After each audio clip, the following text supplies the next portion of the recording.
plethora of additional comedians for you. The first one from Chicago. He's been doing campuses and colleges and clubs all over. Please give it up for Kyle Wells.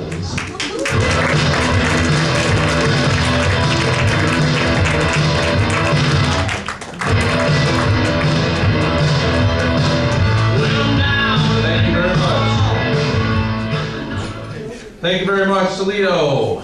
Good to be here. I'm pleased to announce before I get started there are no Amish terrorists, in case anyone was worried about that.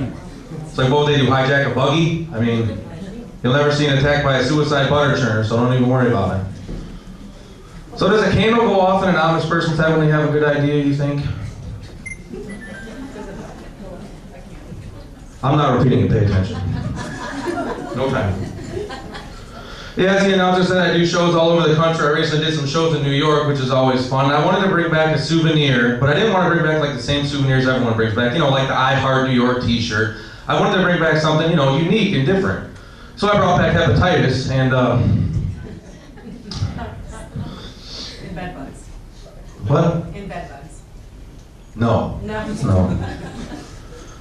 Yeah, it's fun performing all around the country. But I've done my share of good clubs and I've done my share of bad clubs. I'll never forget this one in Memphis. Actually, it was a pretty dive club. In fact, the club's name wasn't even on the stage wall. It was like, "Thank you, nice to be here at Fire Exit."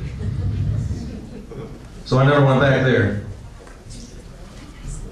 I'm sick of McDonald's thinking they're health conscious already. What is that about?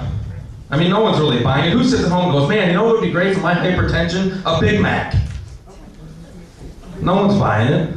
And unfortunately, I did work there once upon a time, briefly.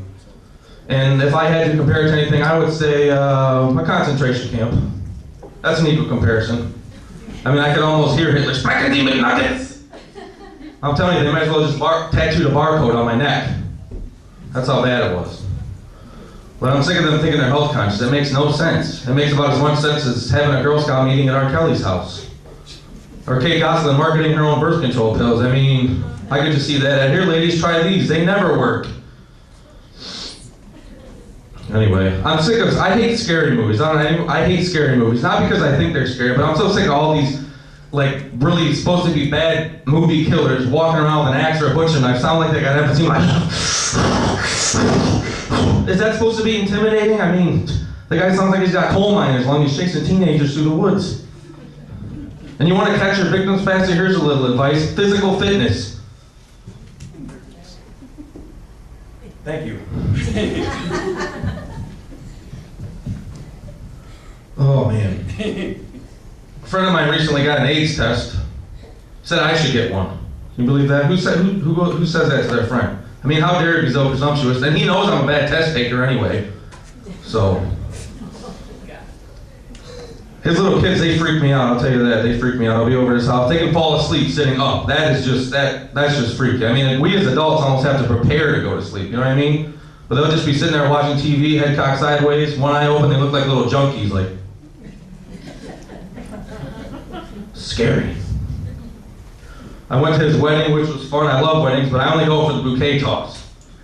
That's the only fun part I like about weddings. You know, the women, they go in there, they're getting ready, they're just like, "Here, sweetie, take my heels."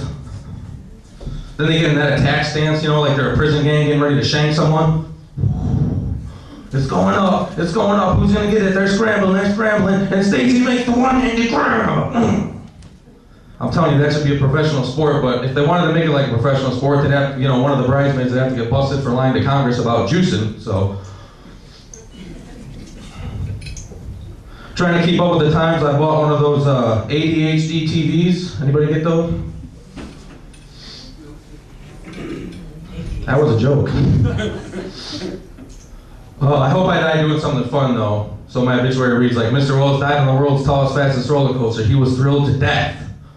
Not he died in his apartment reading comic books in his underwear. That wouldn't be cool.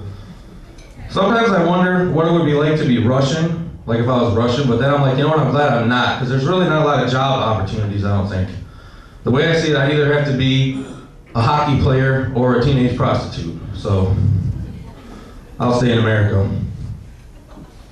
I think it would suck to be a twin. Like when you're in the womb, you know, that's gotta be like, would you scoot over? God, it's so crowded.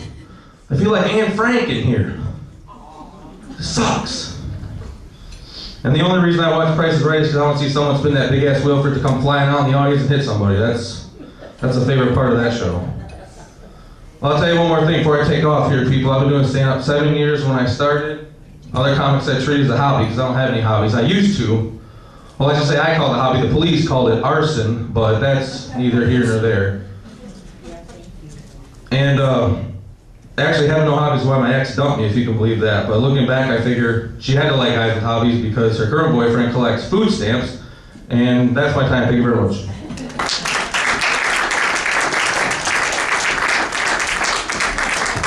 Kyle Wells. For a moment, he's about Anne Frank. Was that too soon?